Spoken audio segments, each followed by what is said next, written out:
Today we are talking about the hidden realm of the secret God as we explore the Tripartite Tractate, a banned Valentinian Gnostic text that describes this secret God, the highest God that is the root and the foundation of all things. And we've been exploring that in the last few videos.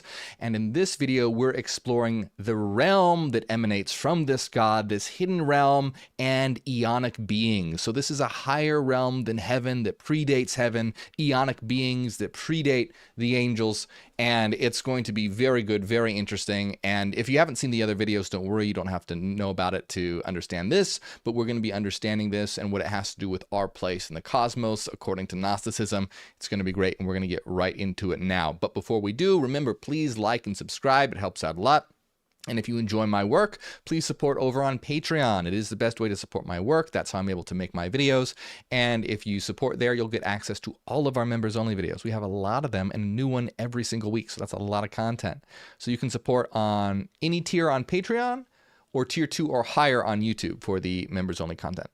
Now, also be warned, in the comments, there are scammers. There are people pretending to be me, saying to join my WhatsApp and join my Telegram, to scam people. I don't know what they're doing, whatever. Don't listen to them. It's not me. I don't have a WhatsApp. I don't have a Telegram. Also, there are people out there who don't like what I'm doing, who don't like what we are doing, and are spreading a lot of misinformation and disinformation about me and what we do. So just, hey, keep an eye out, use logic and reason, don't fall for the BS. All right, here we go. The hidden realm of the secret God revealed. So we're going to jump right into the Tripartite Tractate. Like I said, this is a Valentinian Gnostic text banned by the church, and it's a very, very interesting text.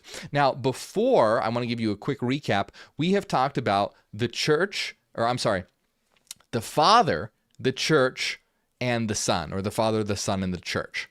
So we talked about this before, how the Father represents the true God, the secret God, the highest God that is the root of all things. It is the foundation of all reality and all existence. It is eternal. And from this is also generated the Son and the church. And the Son and the church are kind of this trinity in this tripartite tractate. And the Son, the church, and the Father all exist eternally together as different aspects of each other and are all reliant on each other. And the church is the collection of all spiritual beings. So what the church ultimately is us, because we are souls. We are souls. And so it's important to realize that we, our eternal selves, are right up there with the Son and the Father. So it's important, very, very important to realize that in the Tripartite Tractate, it's describing our role as being in that Trinity, being within this triple concept of the Father, the Son, and the Church, which are all reliant with each other and on each other in different expressions of each other. So that's something I really want to emphasize. Because unlike modern Christianity, which condemns you as a dirty, flawed creation, Gnosticism is about you being the eternal essence of all existence. And different kinds of Gnosticism describes that in different ways. There's Sethian Gnosticism, there's Valentinian Gnosticism, there's the Gnosticism associated with the Gospel of Thomas. All of them are a little different, but they all have the overarching message. The overarching message in all of them is the same. We are divine in the way that we come to salvation. It's not through faith in God, but through self-knowledge and inner understanding. So let's jump right into this. By the way, you can read, everyone is always like, where can you read these? You can read these for free on gnosis.org. Great website. Highly recommend it. You can read almost all of the Gnostic texts. All of the Gnostic texts that were found in the Nag Hammadi or associated with Nag Hammadi library, you can find there. So there's just a couple that aren't, I think, like the Gospel of Judas, because that was found in a different location. But anyway, I digress. Most of them you can find on gnosis.org. So we're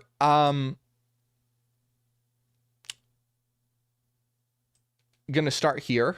And it says, this is to say, it is the church consisting of many men that existed before the eons, which is called in the proper sense the eons of the eons. This is the nature of the holy imperishable spirits upon which the Son rests, since it is his essence, just as the Father rests upon the Son. So I just want to emphasize that again, just to highlight how important it is. The church, what is the church? The church is consisting of many men that existed before the eons. So this is even before we're going to see what the eons are. This is before even the extremely powerful beings of the eons, even before the eons, and it is called the eons of eons. And this is the nature of the holy imperishable spirits, which we are holy imperishable spirits, upon which the Son rests, since it is his essence, just as the Father rests upon the Son. So the Son is the essence of the Father, and we are the essence of the Son, and so we're all in this interconnected, trinity of sorts. So now we get to Eonic emanations, and this is some, get ready, prepare thyself. This is some strange, intriguing, interesting stuff. Valentinian Gnosticism expresses this particularly in the Tripartite Tractate in a very interesting way.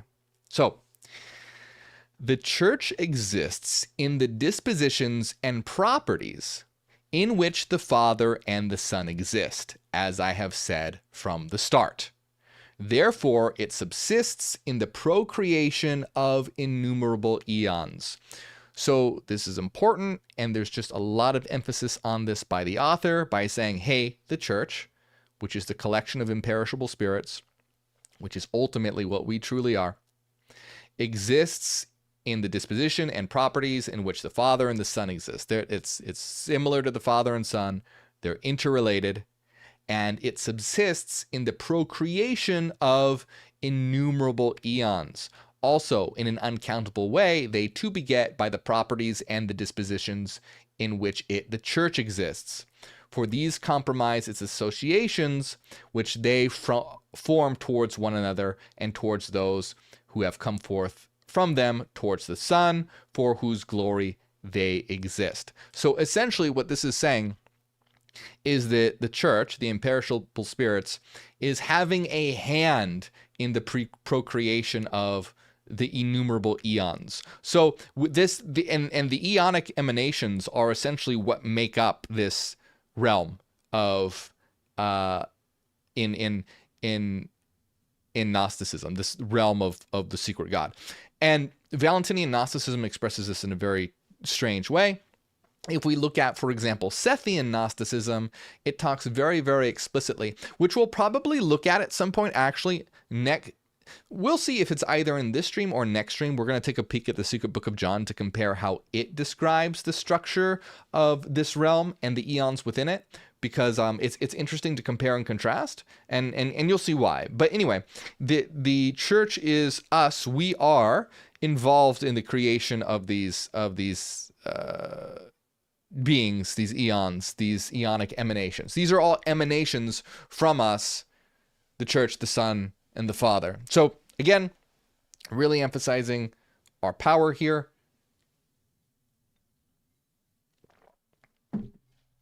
So it says, for these comprise its association, which way they form towards one another and towards those who have come forth from them towards the Son, for those whose glory they exist. Therefore, it is not possible for mind to conceive of him. He was the perfection of that place, nor can speech express him, for they are ineffable and unnameable and inconceivable. They alone have the ability to name themselves and to conceive of themselves, for they have not been rooted in these places. So, and by the way, there's quite a lot to get through here, and there's a lot of very interesting information, so I may have to go a little faster than usual and not go into as much detail over each. I really like picking apart each sentence, but we might have to go a little faster in this one. We'll see. But anyway, what this is saying here is that, okay, so nor can speech express them, for they are ineffable and unnameable and inconceivable. They have the ability to name themselves and to conceive of themselves, for they have not been rooted in those places. So it has to do with the power of naming and the idea that these beings are unnamed and inconceivable, but they are naming and conceiving of themselves. And what we're going to see what this has to do with, it has to do with this idea that these Eonic beings, these eons, are emanations from this ultimate primordial secret God, the Father, the Son, and the Church. So these Eonic beings are coming from this, and they're coming from these beings in such a way where they are kind of like they're partitioning themselves. And so they begin, so in terms of how they're defined, talking about it here as unnamed and inconceivable, but they name and conceive themselves. So it's such that when they start to become Eonic beings, these emanations, they name and conceive themselves, and this forms a kind of separation.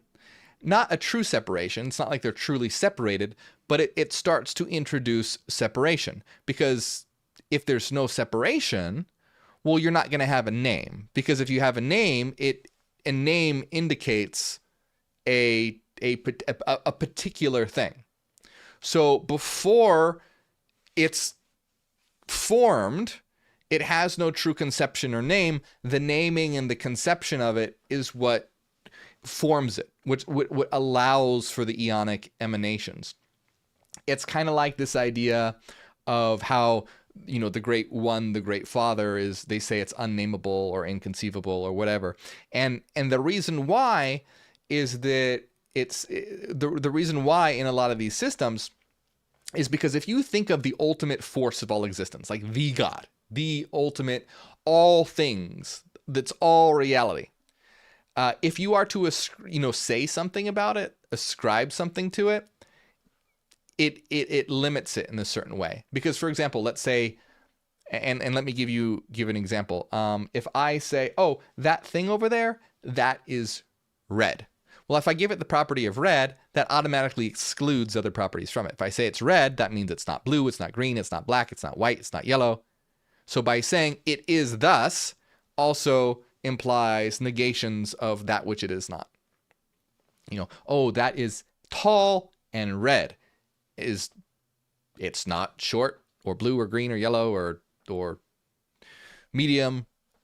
So you can see this idea of naming and conceptualizing begins to partition out particulars, individuals. So, let's, that's the problem. I need to focus. I just find this so fascinating that I just necessarily want to pick apart all of it. So those of that place are ineffable and innumerable in the system, which is both the manner and the size, the joy, the gladness of the unbegotten, nameless, unnameable, inconceivable, invisible, incomprehensible one. It is the fullness of paternity, so that this abundance is a begetting of the eons. So once again, it's just sort of what I have described. It's unnameable, inconceivable, invisible, incomprehensible, the one ultimate reality. It's the fullness of paternity or fatherhood, so that his abundance is a begetting of the eons. So the begetting of the eons comes from its overflowing power. They were forever in thought, for the Father was like a thought and a place for them. And this is, again, very cool, talking about how reality is essentially like a structured mind. It is very much explicitly that in other books like the Secret Book of John, but it is still so in here. Just not quite as emphasized. But anyway, they were forever in thought, for the Father was like a thought and a place for them. So the Father, ultimate God, as thought, had the eons within itself as thoughts. So you can think about all of this as a divine mind that is structuring itself, a divine mind that is ordering itself, a divine mind that is putting itself into a different sort of form through, and this is represented by emanations of eons and their conceptualization and their naming. You can kind of think of it like a mind that evolves and it gains different structures. So, like, for example, for an individual to become self-aware, a baby isn't born self-aware. A baby doesn't realize that it is separate from the environment. It doesn't look in the mirror and go, "Oh, that's me." It thinks it's another baby or whatever. It has not yet developed the concept of I. When it begins to have self-awareness, why is that? It's because a structure in the psyche begins to develop, and you can call it the ego. I prefer to call it the analog I.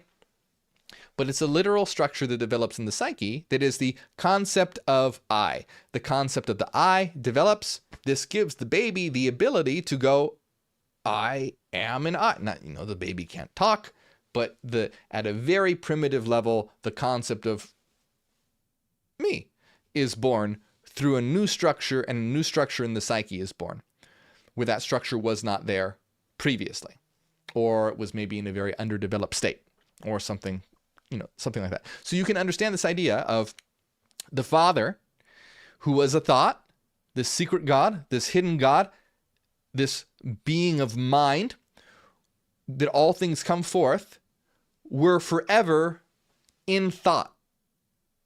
So these are all thoughts in the mind, and as these eons develop, they're structures of this mind, just like how one can develop different structures like the ego and the various archetypes, all the different structures of the psyche. You can think of these as eons. And we'll man, I don't know if we'll talk about this time, but we'll look at the Secret Book of John.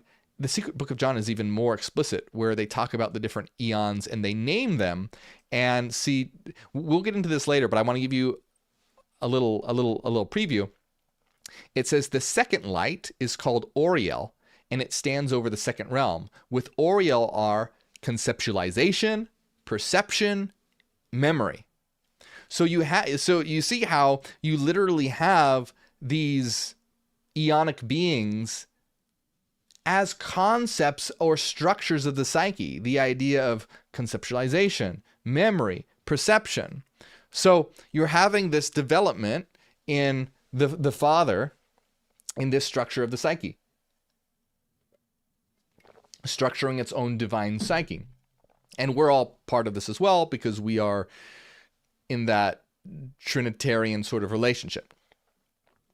So when their generations had been established, the one who is completely in control wished to lay hold of and to bring forth that which was deficient, and he brought forth those from him.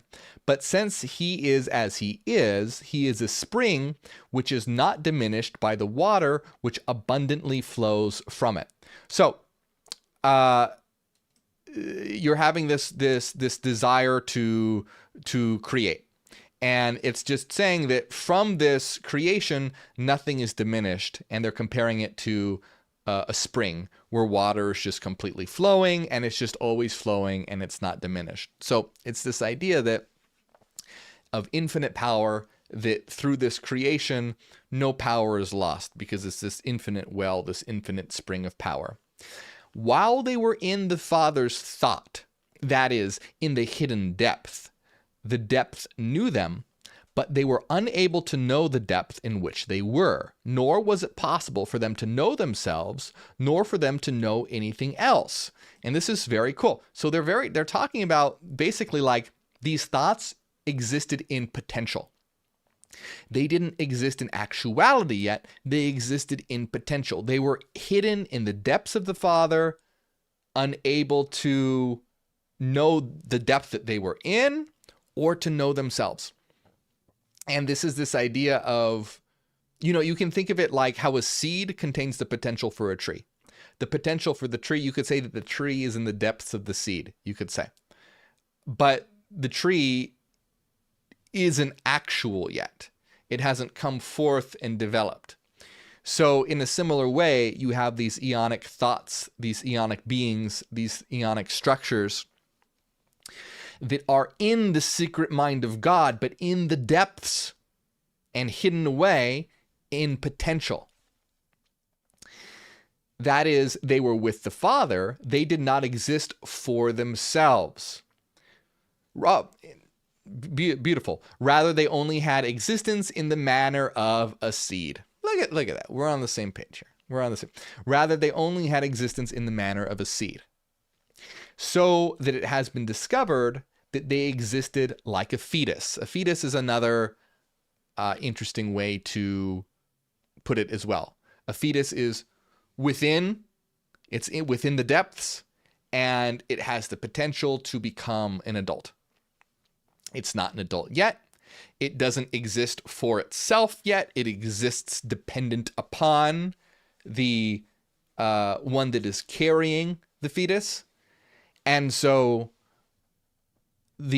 just continuously emphasizing that these are all encapsulated within, but have not yet. And the reason why this is important, the reason why this is important is because this is drastically different than the idea of the Orthodox Christian conception of a creator God, where it's a God in the sky who just snaps his fingers and starts creating animals and trees and bears and like bibbity boppity boo, and they all started.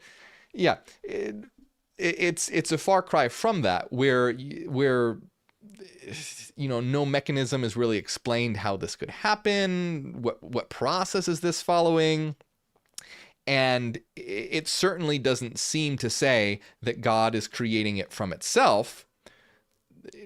It's filled with so many issues and problems for Christianity, because if God were to create these things from itself, then that would mean that everything is divine. But Christianity doesn't want to say that everything is divine. But then there's a problem, because if there are things that are not divine, that means that there are things that are not God. And if there are things that are not God, that means that God is not infinite, because there is something that limits God by the fact that it isn't God. So Christianity is a mess. It's just a logical, incoherent mess.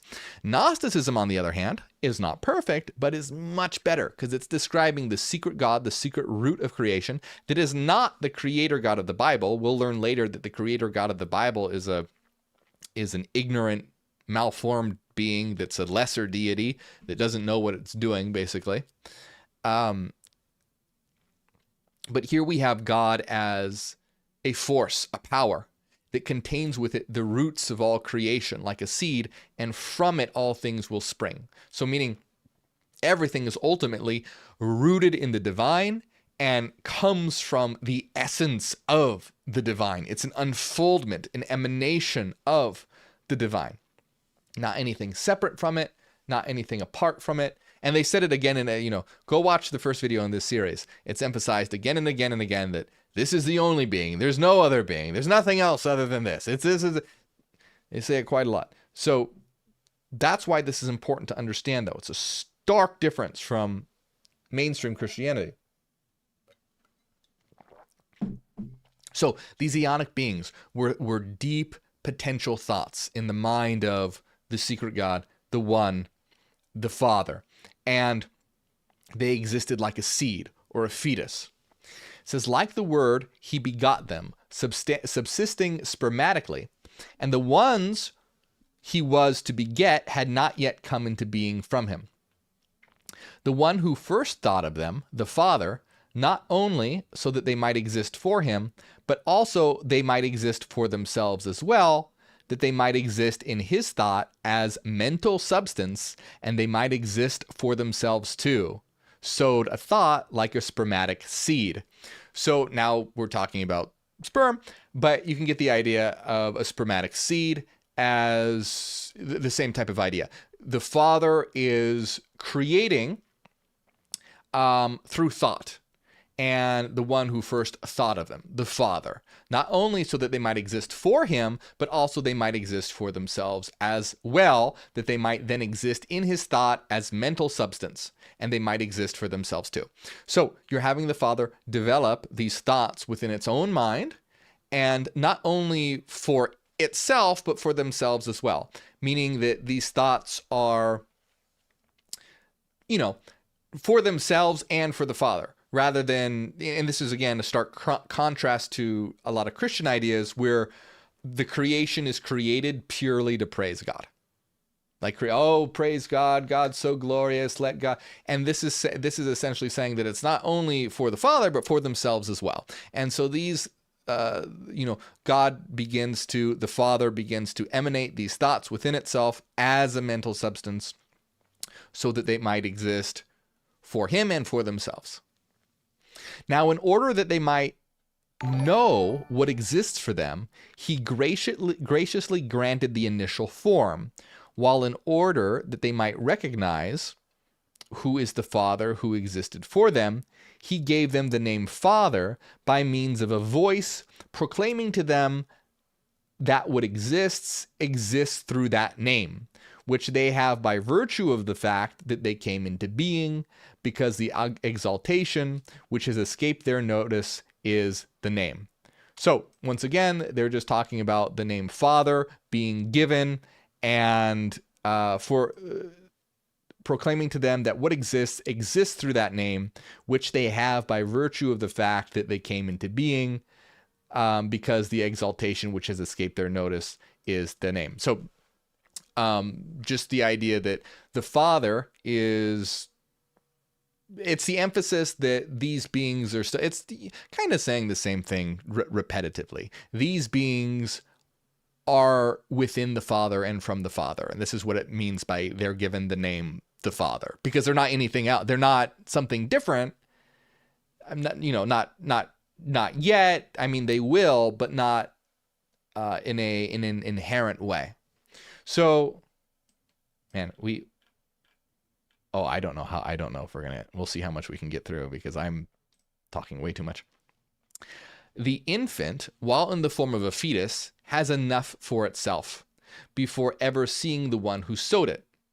Therefore, they had the sole task of searching for him, realizing that he exists, ever wishing to find out what exists. So this is a really cool idea here. It says the infant, while in the form of a fetus, has enough for itself before ever seeing the one who sowed it. So this is kind of an interesting idea, how as an infant in the form of a fetus is within the one carrying the infant. And so the fetus, I should be being more specific by saying fetus, or they call it the infant. They do interchangeable, the infant and the fetus. So the infant while in the form of a fetus. So the infant while in the form of a fetus is within the one that's carrying it. And while it's within the one that's carrying it, it's not aware of the one who's carrying it. It's just, it has everything that it needs, and it's not even aware of it. And it's an interesting idea to think about the fact that this is very similar to a lot of people.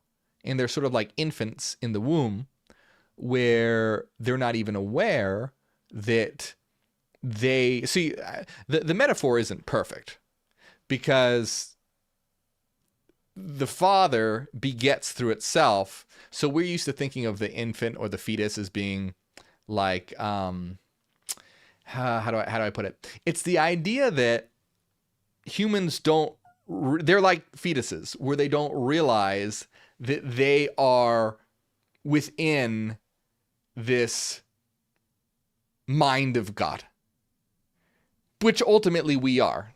We are that mind of God. We are the mind of God. We are being developed in that mind. And remember, I'm talking about in terms of Gnosticism as well. In our system, the Neogenian system, it's similar but different. We're a lot more precise with it. We are a network of souls that are developing and coming to an understanding of what we are, and we are the absolute. We are God. We are the absolute mind. So it's similar in a certain sense. Anyway, I digress. I just think it's really cool to some of these metaphors here. Anyway, therefore they had the sole task of searching for him, realizing that he exists, ever wishing to find out what exists. So it's this interesting idea of how, as this fetus, as they begin to they're not really aware of the one that emanated them, just like a fetus isn't aware of the one that carried them. So their whole purpose is to be like, okay, whoa, what's going on here? They had the sole task of searching for him and realizing that he exists and wanting to find out what exists. So they're trying to figure out what's going on, what exists, how they exist, etc. Since, however, the perfect Father is good, just as he did not hear them at all so that they would exist only in his thought, but rather granted that they too might come into being. So also, while he gave them the grace to know what exists, that is, the one who knows himself eternally, sometimes there's missing words. So if I pause sometimes, it's because literally, these were found in the tombs near the tombs of Egypt. And so there are chunks missing. So anyway, just as people are begotten in this place, when they are born, they are in the light so that they see those who have begotten them. Another cool metaphor following the birthing metaphor, saying that they begin to understand, just like when a fetus ultimately becomes born and they are in the light, then they can see the one that is carrying them. They are talking about how God is revealing itself, their Father is revealing itself to these Eonic emanations, sort of, because a baby doesn't immediately understand, doesn't see it's the one carrying it and go, oh, I completely understand what that is. It's just a more vague general concept.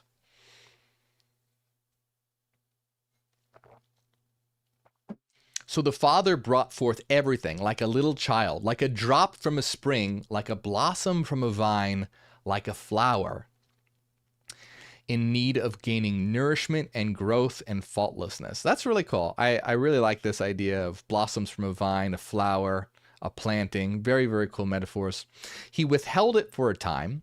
He who had thought of it from the very beginning possessed it from the very beginning and saw it, but he closed it off to those who first came from him.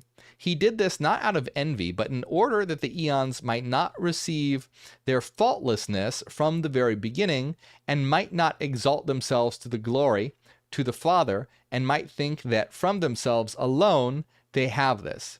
But just as he wished to grant that they might come into being, so too, in order that they might come into being as faultless ones, when he wished, he gave them the perfect idea of beneficence towards them. So this is a very interesting idea. It's that it says that he is giving them the idea of what he is and what existence is, but not right away. He closed it off from the very beginning. And it's an interesting idea to think about this. And one interpretation here is the idea that this is something that needs to be discovered, that one needs to come to an understanding through oneself rather than having it be given to one. I think there are multiple possible interpretations for this. The Valentinian Gnosticism is quite a dense and interesting read. So like all this stuff, there's multiple interpretations, but it seems to me to have this idea of rather than being given to it right away, it's something that has to be come towards to an understanding. The one whom he raised up as a light for those who came from himself, the one from which they take their name, he is the Son, who is full, complete, and faultless. He brought him forth mingled with what came forth from him, partaking of the totality, in accordance by which each one can receive him for himself, though such was not his greatness before he was received by it. Rather, he exists by himself. As for the parts in which he exists in his own manner and form and greatness, it is possible for them to see him and speak about that which they know of him, since they wear him while he wears them, because it is possible for them to comprehend him. He, however, is as he is, incomparable. We have a lot to go through, so I'm trying to get through it. But there's this really cool idea here. Basically, what this is talking about is still the interrelatedness. This is really the main crux here, that this is really emphasizing, is that all these parts are interrelated, that he wears them like they wear him, and that they exist as a seed or a fetus. There's not anything external, there's not anything separate. It's all coming from this being, the Father, the Son, the Church, the imperishable ones. It's all coming from this being, part of it, interrelated, stemming from it, being born from it, birthed from it. And this is really important to Gnosticism, to realizing everything comes from the single root.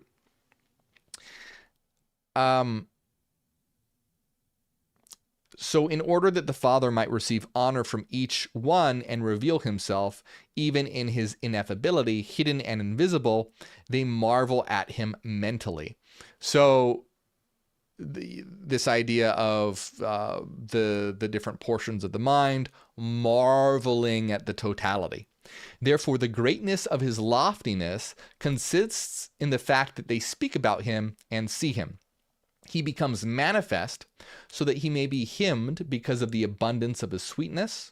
And just as the admirations of the silences and eternal generations, and they are mental offspring, so too the dispositions of the word and spiritual emanations, both of them admirations and dispositions, since they belong to a word, are seeds and thoughts of his offspring, and roots which live forever, appearing to be offspring which have come forth from themselves, being minds and spiritual offsprings to the glory of the Father. So, same thing, you can see this theme repeated over and over again.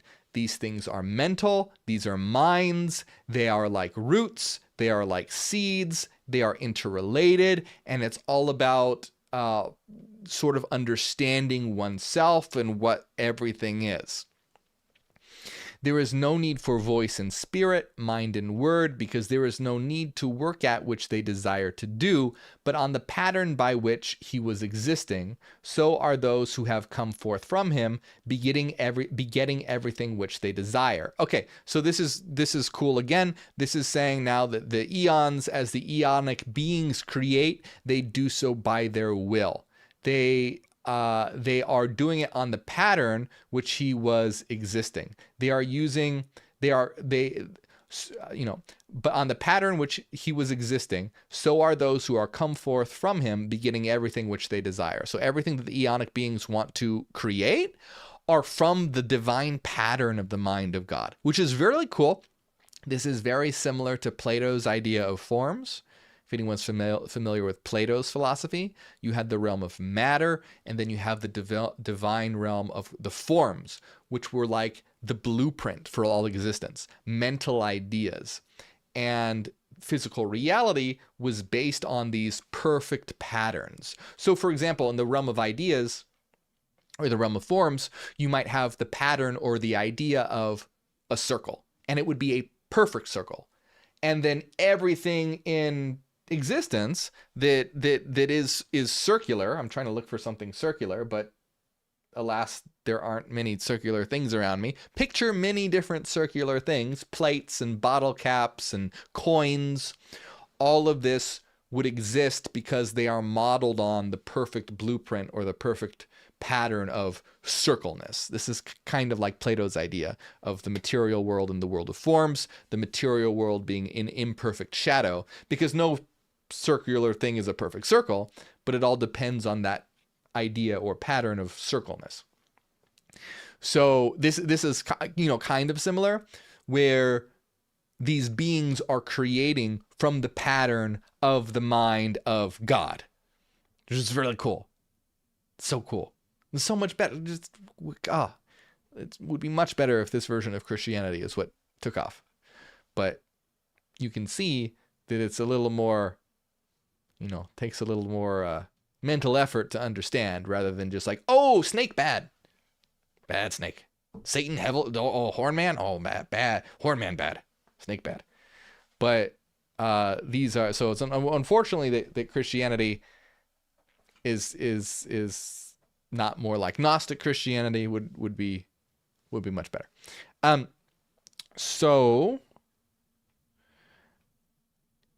the one whom, and by the way, I want to say there are very intelligent versions of Christianity. Like if we start talking about, in the Catholic Church and different versions that really rely on, like Aristotle's teachings.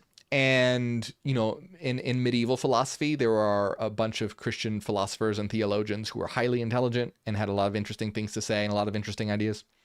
But I'm talking about, what people are more generally familiar with.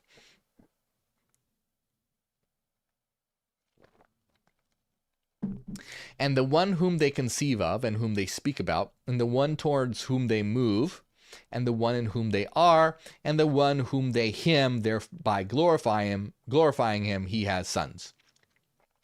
For this is their procreative power, like those from whom they have come, according to their mutual assistance, since they assist one another like the unbegotten ones. So they're all working together in their creation, which is powered by their will and modeled on the perfect patterns of the mind of God.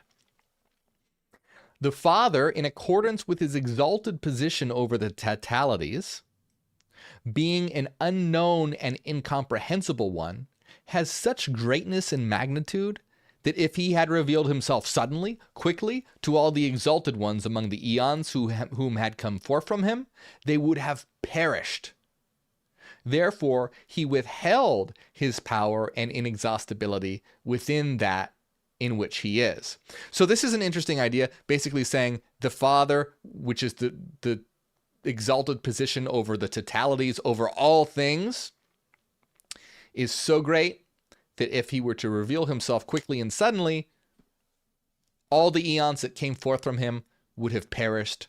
Therefore, he withheld his power and inexhaustibility within that which he is.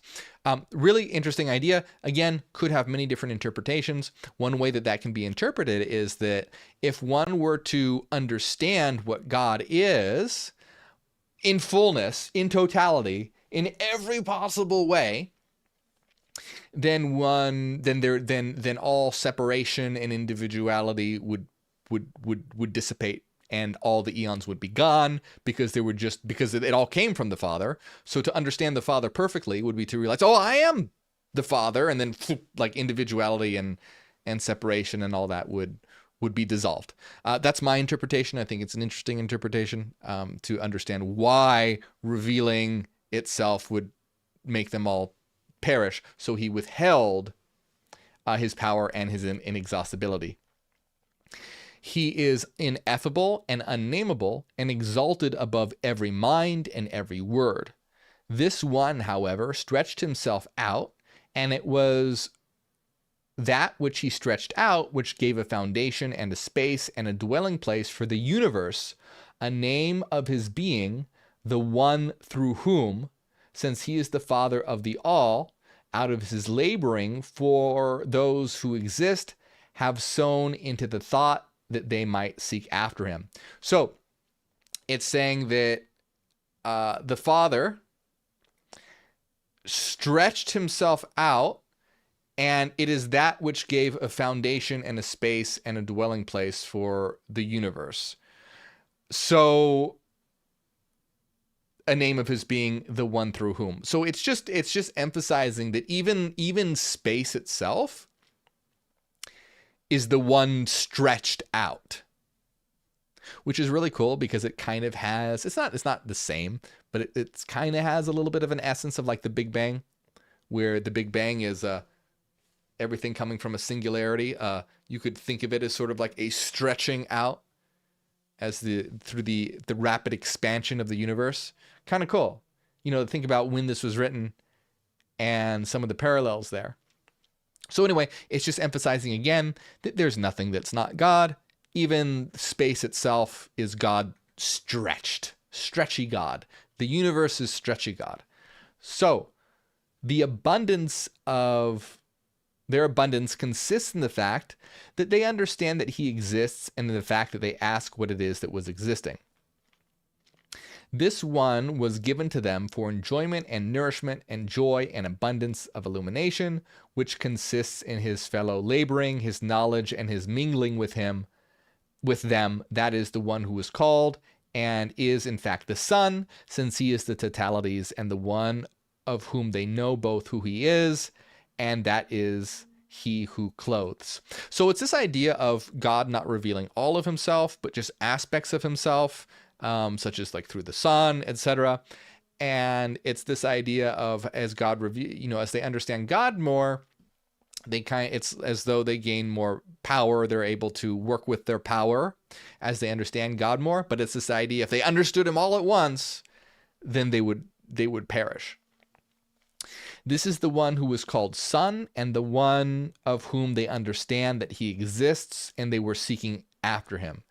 Again, just to reiterate, if any of this is unclear, there has been no creation of anything physical yet. The eons are structures of the mind. The sun is a structure of the mind. There is no corporeal beings walking around of any sort. This is a structuring of the divine realm of forms. So this is the one who is called the Son. This is the one who exists as the Father, and as the one about whom they cannot speak, and the one of whom they do not conceive. This is the one who first came into being. It is impossible for anyone to conceive of him or think of him, or can anyone approach there towards the exalted ones, towards the pre-existence in the proper sense. So the author is just saying, hey, look, the reason why that it's impossible for anyone to conceive of him and think of him, like how could you, it says, can anyone there towards the exalted one, toward the pre-existent in the proper sense? It's basically saying, how can you conceive of the pre-existent? But anyway, but all the names conceived or spoken about him are presented in honor as a trace of him according to the ability of each one of those who glorify him. Now, this is super cool. This idea here, I want to reiterate this again because this is really neat. But all the names conceived or spoken about him are present in honor as a trace of him according to the ability of each one of those who glorify him. So, essentially, that God as totality can't be known, at least now, but all the names of God that are conceived of or spoken about are a trace or a piece of him according to the ability of each one of those who glorify him. So basically, everyone who glorifies him through a name is understanding a piece of God. This is also, symbolic. All of those who are involved in in uttering a name, it's like you're ascribing a property. You're ascribing a property to something. Oh, it's kind of, great example is like the blind man and the elephant. If you ever heard the story of the blind man and the elephant, I believe it's an old Indian story about 5 blind men. They've never seen an elephant before in their life, and they approach an elephant. They have never seen one. They have no idea what an elephant is, and so they want to go figure out what an elephant is, and the only way they can do that is by touching it. So one of them touches the trunk and goes, hey, an elephant is like a snake. Another one touches the ear and goes, no, it's not. Elephant's like a blanket. The other one goes, oh no. They touch the side and say, oh no, it's like a wall. They touch the tail and goes, oh no, it's like a rope. And another one touches the foot and goes, oh no, it's like a tree. And so you can see that they're all getting pieces of it. And this is sort of similar, not exactly the same thing, but in each name that an individual gives to God is a trace or a piece of God. God is light. God is infinite. God is love. All these names don't accurately capture what God is, but it's a piece, a trace of God.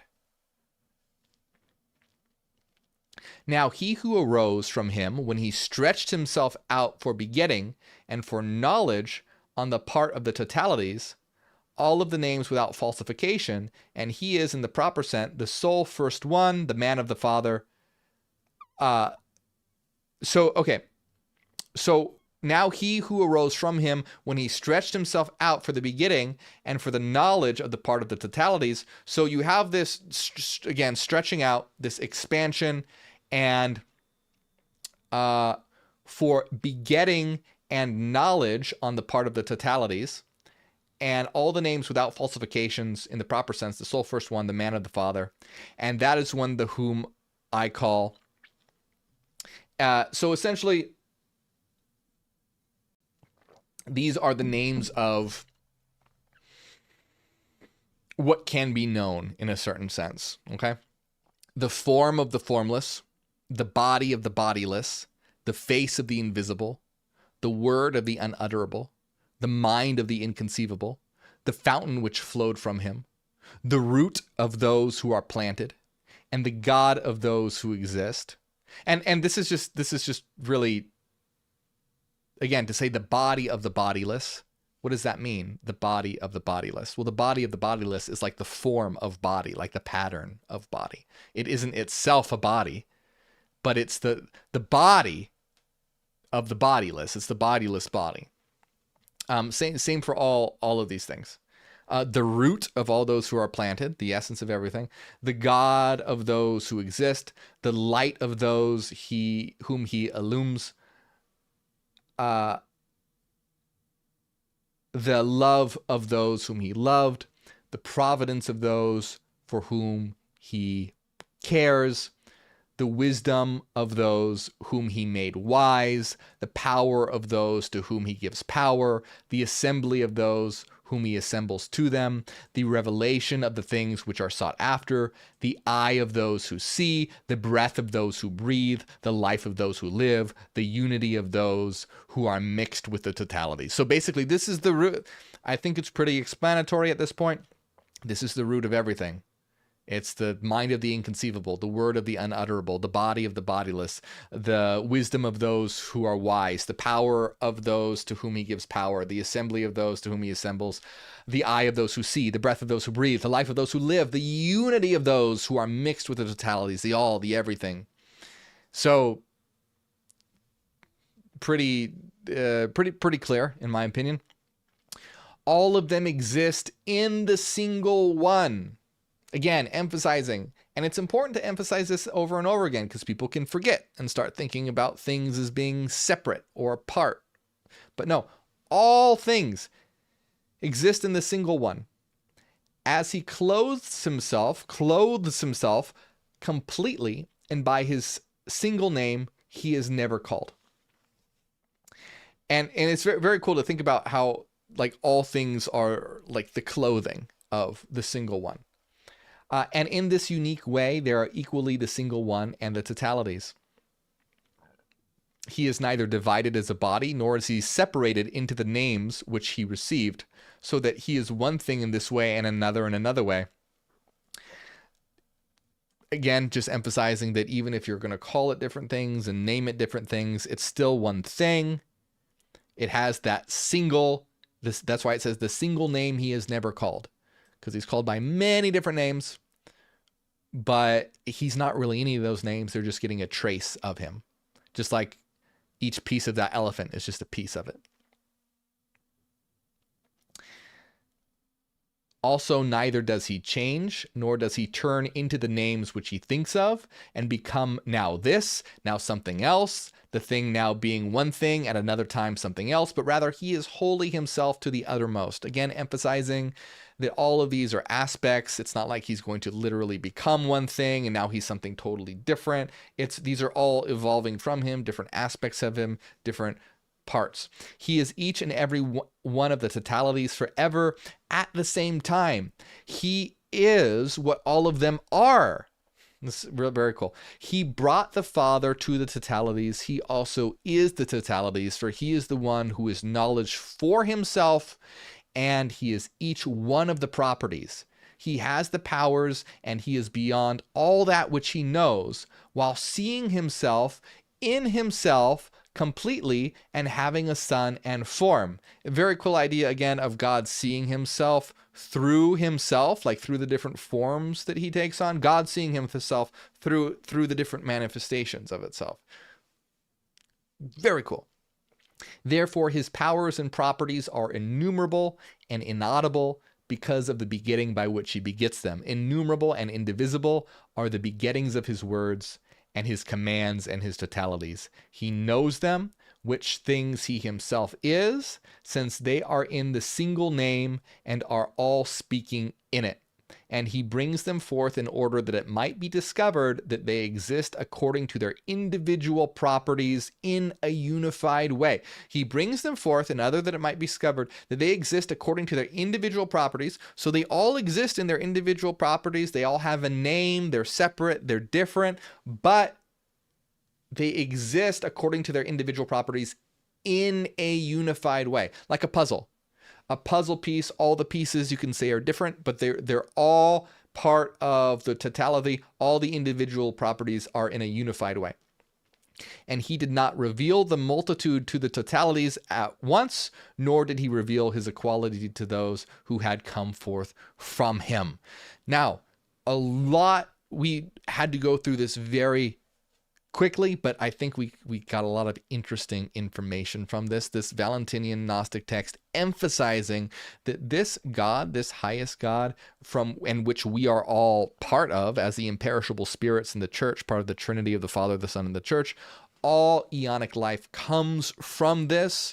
There's nothing separate from it, and it's all a structuring of a divine mind, even space itself, an expanse itself. And this isn't even like, we haven't even talked about space as in like physical space, but just like the idea of space, the idea of location, the idea of there being an expanse of some kind, even in terms of like a mental expanse. And all of it comes from and is interrelated and dependent on this one thing. So we had this development of what is the hidden realm of the divine, of the secret God. It is a mind. It is a mind that is structuring itself, like a child that is developing and getting the structure of the ego and the various unconscious archetypes and structuring its mind into different patterns and understanding different concepts. This mind is structuring itself and ordering itself in terms of these Eonic beings and their emanations. Now, next time, we are going to talk about Eonic life, what these eons engage in, what they do, and we'll probably take a little bit of look at the secret book of John, because the secret book of John is very, very interesting. Like I told you, it gets into a little more it's a little more specific, something that we can latch onto. This is the Tripartite Tractate is a little more vague in general. The Secret Book of John talks about how the second light, like I said, is called Oriel, and its conceptualization, perception, and memory, etc. So we might take a look at about that, even though they're two different texts. This is Valentinian, and the Secret Book of John is Sethian. There's still really cool comparisons to make because they're very, very similar. So I hope you enjoyed that, my friends. And as always, I have many more videos. Check out the playlist on all this. I have many Gnostic playlists. Check out my playlists. And if you enjoy my videos, hey, consider supporting on Patreon. It helps out a lot. That's how I make a living. That's how I'm able to make my videos. And you'll get access to all of our members only videos and a new one every single week. So just support on any tier on Patreon or tier 2 or higher on YouTube, and to get access to that. And as always, never feel pressured to support monetarily. This isn't church. It's completely up to you. So there are plenty of free ways you can support, like liking and subscribing and sharing. But that being said, I do want to shout out everyone who does support. I appreciate it very much. Thank you to Renaissance Fairy, Cassidy, Angela, the Halloween Mom, DB, Enki, Nusalina, Paul Rogers, Eric Fire, Massam, and Christopher Smith, and everyone else. Thank you very much.